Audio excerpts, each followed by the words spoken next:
تسبیح سے تسبیح کرتا ہے تو جب وہ تسبیح کر رہا ہے تسبیح لکھی جاتی ہے، لیکن جب وہ رک جائے تو تسبیح صاحب تسبیح کے لیے خود بخود تسبیح کرتی ہے۔ صلوات پڑھیں بر محمد و آل محمد۔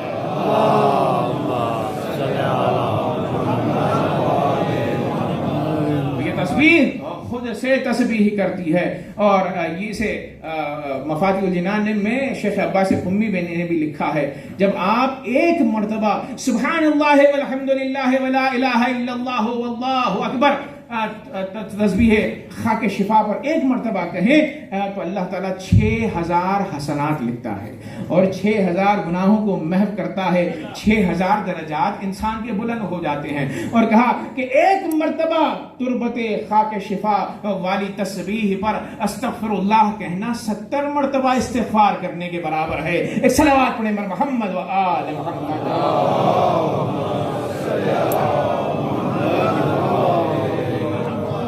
اور عزیزو، یہ خاک وہ خاک ہے، یہ تربت وہ تربت ہے، عظیم تربت کہ جسے جبرائیل امین لے کر آئے تھے اور رسول اللہ کے حوالے کیا، اور رسول اللہ کے حوالے کرنے کے بعد یہ فرمایا یا رسول اللہ جب یہ تربت حسین خون میں تبدیل ہو جائے تو سمجھ لیجئے گا کہ آپ کا لال نواسہ حسین کربلا کے میدان میں شہید ہو گیا۔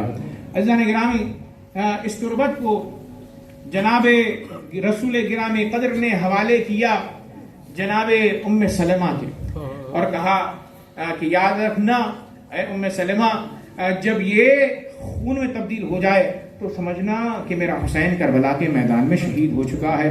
ظاہر سی بات ہے یہ پیغام شہادت حسین کا اللہ نے اہتمام کیا۔ اس زمانے میں تو میڈیا نہیں ہوتا تھا، اس زمانے میں تو مہینوں کے بعد سالوں کے بعد خبریں پہنچتی تھیں، تو خبر پہنچانے کے لیے اللہ نے یہ اہتمام کیا کہ تربت حسین ام سلمہ کے حوالے ہوئی، اور روایت یہ کہتی ہے کہ جیسے ہی عصر عاشور آئی تو ایک مرتبہ ام سلمہ سو رہی تھی، خواب میں رسول اللہ کو دیکھا، تو جیسے ہی رسول اللہ کو دیکھا اس عالم میں ہے کہ غبار ہے بالوں کے اوپر، رسول اللہ پریشان حال نظر آتے ہیں۔ ایک مرتبہ ام سلمہ اٹھی اور اٹھنے کے بعد خواب کے عالم میں پوچھا یا رسول اللہ کیا ہوا ہے آپ کی حالت، میں یہ کیا دیکھ رہی ہوں؟ تو کہا اے ام سلمہ یہ عصر عاشور کا وقت ہے، یہ سونے کا وقت نہیں ہے، میرا حسین کربلا کے میدان میں شہید ہو گیا۔ عزیزان گرامی، جیسے ہی اس جملے کو سنا ایک مرتبہ اس مٹی کی طرف دوڑی جو رسول اللہ دے کر گئے تھے، ایک مرتبہ جیسے ہی اس خاک شفا کو دیکھا تو اب خاک نہ رہی بلکہ خون میں تبدیل ہو چکی ہے۔ اجرکم اللہ۔ عزیزان گرامی، ہم 9 محرم الحرام کی شب میں وارد ہو چکے ہیں، اب پرسے کے آخری ایام ہیں، اور آج کس کا ماتم ہے؟ آج حسین کے لال علی اکبر کا ماتم ہے۔ عزیزان گرامی، 18 سال روایتوں میں عمر کے حوالے سے اختلاف ہے۔ عزیزان گرامی، جو لوگ کہتے ہیں 18 سال میرے مولا 18 سال کے تھے، تو جب سب کے سب شہادتیں اپنی پیش کرنے لگے تو علماء تاریخ نے یہ لکھا کہ بنی ہاشم میں سب سے پہلے جو شہید ہیں وہ جناب علی الاکبر ہیں۔ اسی لیے زیارت میں بھی یہ بات آئی ہے، سلام ہو ائمہ کا اس شہید پر کہ جو بنی ہاشم میں سب سے پہلا شہید ہے۔ عزیزان گرامی، روایت یہ کہتی ہے کہ ایک مرتبہ میرے مولا کے پاس آئے اکبر، اور آنے کے بعد کہا مولا مجھے جنگ کی اجازت دیجئے۔ عزیزان گرامی، ایک مرتبہ جیسے ہی اجازت مانگی تو کیسے اجازت دیں، سر سے پیر تک حسین نے اکبر کو دیکھا، کہا جاؤ زینب سے اجازت لو، اماں لیلا سے اجازت لو، اگر وہ اجازت دے دیں تو پھر میں تمہیں رخصت کروں گا۔ اب عزیزان گرامی، مجھے پتا نہیں کیسے اجازت لی، آئے اماں کے پاس، زینب اولیاء مقام کے پاس، اجازت جب مل گئی تو راوی یہ کہتا ہے کہ میں نے دیکھا کہ خیمے کا پردہ کبھی اٹھتا ہے کبھی گرتا ہے، کبھی اٹھتا ہے کبھی گرتا ہے۔ ماجرا کیا تھا عزیزو؟ علی اکبر کو اجازت زینب نے تو دے دی، مادر گرامی نے بھی اجازت دے دی، لیکن جوان جائے تو کیسے جائے؟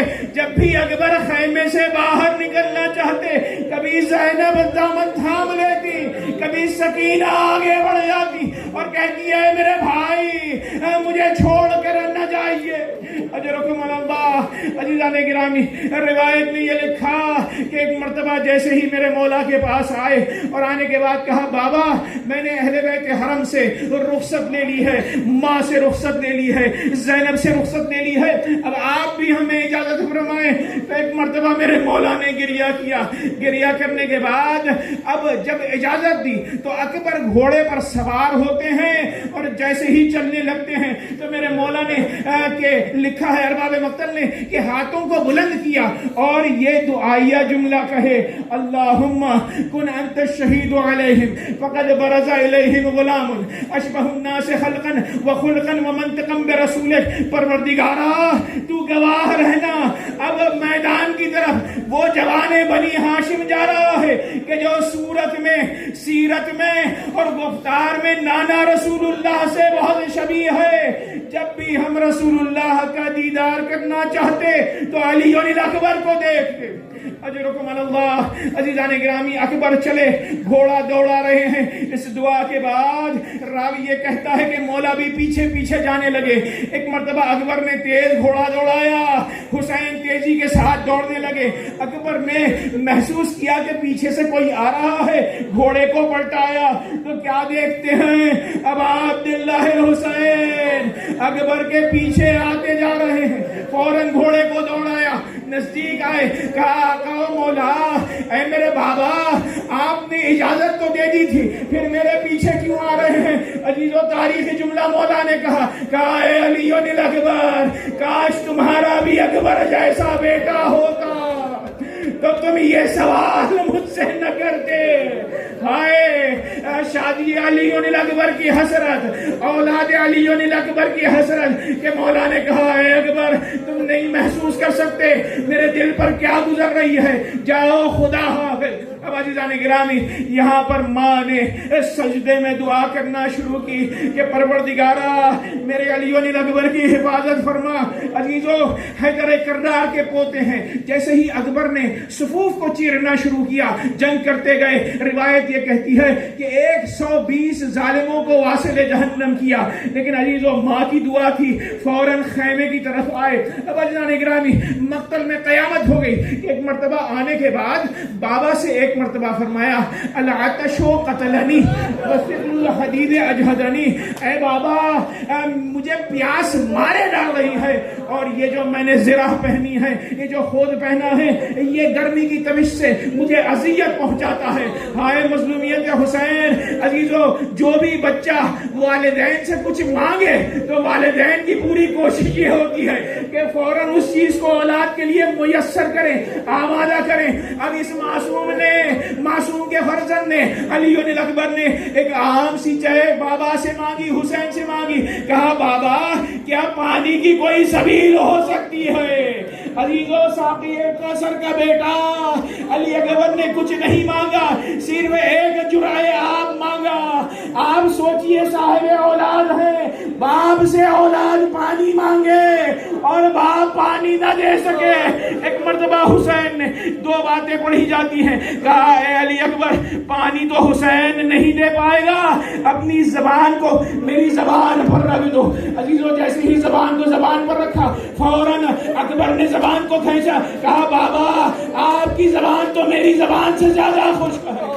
عزیزان گرامی، دوسرا جملہ جو پڑھا جاتا ہے، ایک مرتبہ مولا نے اپنی انگشتر کو اتارا، دہان علی اکبر میں رکھا اور کہا جاؤ علی اکبر، نانا رسول اللہ حوض کوثر پر جرعہ آب لے کر، پانی لے کر تمہارا انتظار کر رہے ہیں۔ عزیزو، اکبر چلے، پھر سے حملہ کیا۔ اس حملے میں 70 لوگوں کو واصل جہنم کیا، 80 افراد کو واصل جہنم کیا۔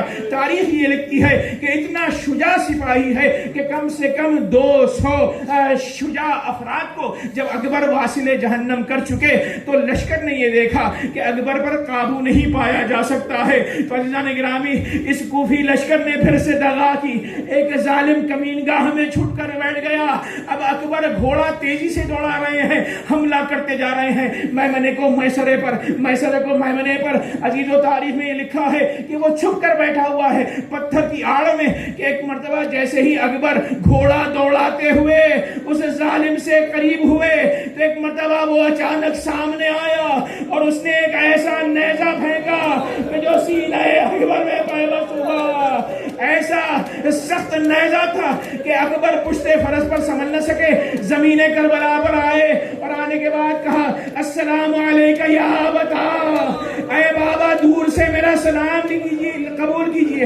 عزیزو، جو بھی شہید کربلا میں گرتا تھا پشت فرس سے وہ کہتا تھا مولا میری مدد کو آئیے، لیکن اکبر نے یہ جملہ نہیں کہا السلام علیکہ یا ابتا، بابا آنے کی زحمت نہ کریں، دور سے علی اکبر کا سلام قبول کریں۔ اجرکم اللہ۔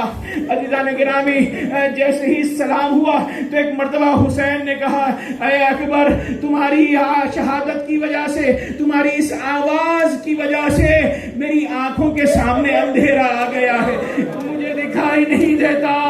اے اکبر آواز دو، آواز کے سہارے تم تک پہنچنا چاہتا ہوں۔ اب عزیزان گرامی، حسین آواز کے سہارے پہنچے اور ایک مرتبہ اکبر کا عالم یہ ہے کہ ہاتھ رکھا ہوا ہے سینے کے اوپر، لاشے کو اٹھانا چاہتے ہیں، اکبر کراہ رہے ہیں، تکلیف کا اظہار کر رہے ہیں، کسی بات کو یہ منظر نہ دکھائے جو حسین نے دیکھا۔ کہا اے اکبر کیا ہوا؟ تو ایک مرتبہ اکبر نے کہا بابا سینے میں برچی کا پھل ہے۔ حسین نے ہاتھ کو ہٹایا۔ اب عزیزو، جناب ابراہیم سے کہوں گا خنجر چلانا اسماعیل پر آسان تھا۔ اے ابراہیم و اسماعیل، کربلا کے میدان میں آؤ اور حسین کو دیکھو کہ یہ ذبح عظیم ہے۔ ایک مرتبہ مجھے نہیں پتا، حسین نے ہمت جٹائی، ہاتھ دو زانو ہو کر بیٹھے، سینہ علی اکبر پر ہاتھ رکھا، برچی کے پھل کو پکڑا، یہی کہا ہوگا اے حیدر کرار، خیبر کا در اکھاڑنا آسان ہے، یا علی مدد۔ اب عزیزو، جیسے ہی برچی کے پھل کو نکالا، علی اکبر نے ایک مرتبہ سسکسی لی اور ایک مرتبہ علی اکبر کی روح پرواز ہو گئی، حسین کی ہمت ٹوٹ گئی۔ ایک مرتبہ لاش اکبر کو چھوڑا، خیمے کی طرف رخ کیا، کہا اے جوانان بنی ہاشم، حسین ہر لاشا اٹھا سکتا ہے لیکن بیٹے کا لاشا، وہ بھی اکبر جیسے کڑی جوان کا لاشا، میری ہمت نہیں ہو رہی ہے۔ اے جوانان بنی ہاشم، آؤ اکبر کو اٹھا کر خیمے کی جانب چلو۔ اب عزیزو، جیسے ہی بنی ہاشم کے جوانوں نے خیمے کی طرف لے جانا شروع کیا لاش اکبر کو، عزیزو اون محمد کی شہادت پر جو بی بی باہر نہ نکلی، وہ زینب دوڑے دوڑے آئی، سر پیٹتے ہوئے